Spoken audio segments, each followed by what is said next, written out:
Yes, it's okay. Okay, good morning, everyone. Welcome to this hopefully short meeting of Finance and Corporate Services. We only have one discussion item and two consent items on the agenda. I do have a few people in the queue already. Councillor Ioannidis. I'll move the consent items. Okay, moving the consent items. Mayor Verbanovich. I was just going to do that as well. Oh, so. Okay. Councillor Fernandez. Yeah, I apologize. I know you want to get through this, but I do have just one quick question on the Upper Blair Creek, and that means we have to move it out of consent. No problem. Those in favor? And that's carried. Councillor Fernandez, go ahead. Thanks. We've got this, I'll wait till you guys sit down. So we've got this agreement to monitor the Blair Creek function because of the functional drainage study. And as we move through the next 4 years, the 500th, I mean, it looks like we had a balance remaining from the last one. Does that roll into that fund? Correct. Okay. What happens if we see some change in that watershed in terms of silt sedimentation, change around the ecosystem? What is our response, or who does respond to that? Do you want to take that?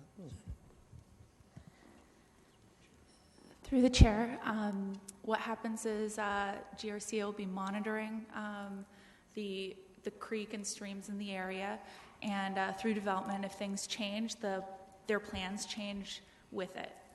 Okay. So one of the things I've noticed recently is that there's been a brand new trail that's been made from, us human beings. Every time we see an opportunity to make a trail, we do, into that area south of Stauffer.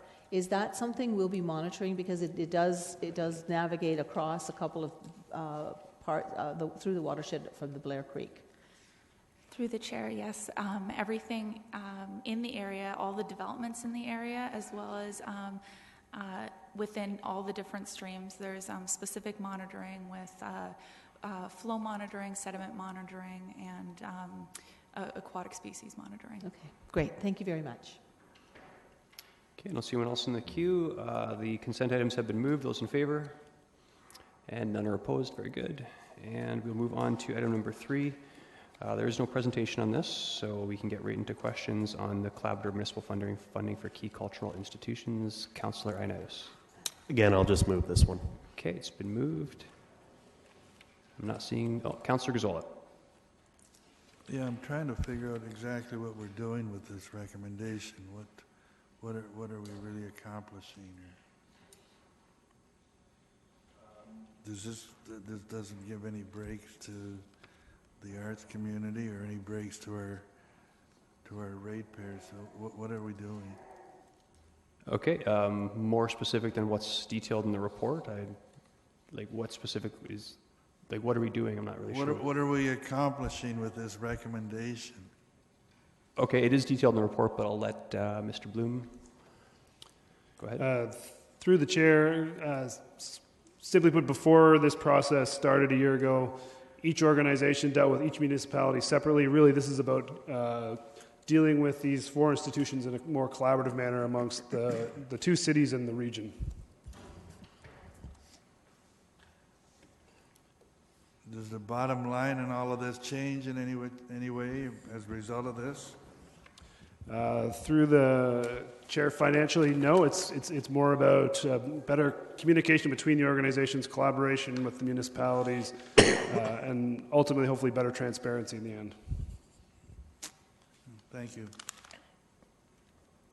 Councillor Fernandez? Yeah. So as I see it, Mr. Bloom, this sort of ensures the stability of the funding for these pillar organizations. Is that what we're trying to accomplish here? Through the chair, no, this really, I wouldn't say this is really to deal with the funding, other than we're suggesting that there be a shift in where that funding source sits next year. Really, this is more about transparency rather than individual organizations coming to individual councils making their own pitches and requests for funding or offline conversations. That once a year you will get a report that summarizes all of their activities and their financial requests. You still deal with each individual one at budget day, but this really gives you an added level of information before you get into budget cycle I think it would be the major benefit for council. Okay, and that, I think that's really important for us to understand. But we're talking about it coming through the economic development grants. So that fund that's sitting there, we've got a lot of pull of items being pulled out to be funded through that economic development grant. At some point, that reserve fund is going to be depleted. How are we going to top that up so that we can keep funding these key cultural institutions?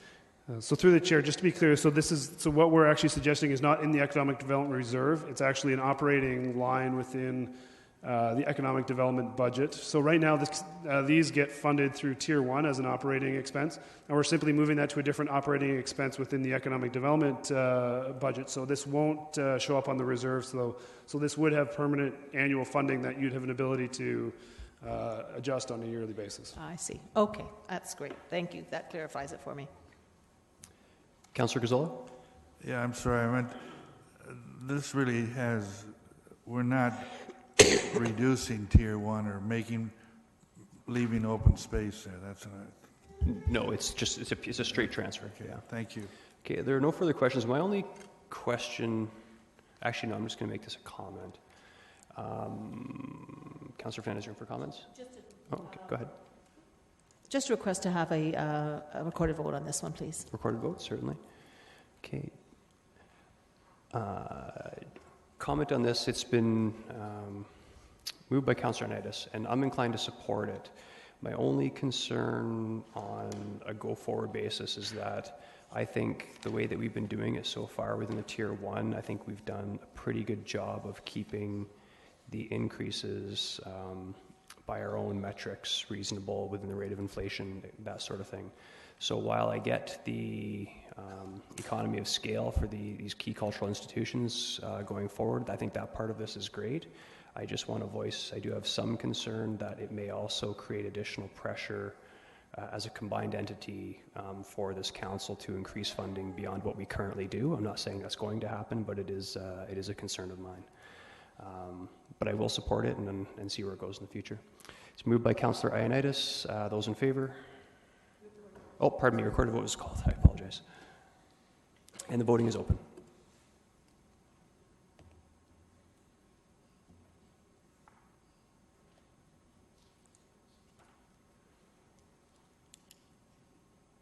And that carries unanimously. And that concludes Finance and Corporate Services. We reconvene, I believe, at 1 p.m. for balance of Community Infrastructure Services. 2, I think. Is it 2? Pardon me, 2 p.m.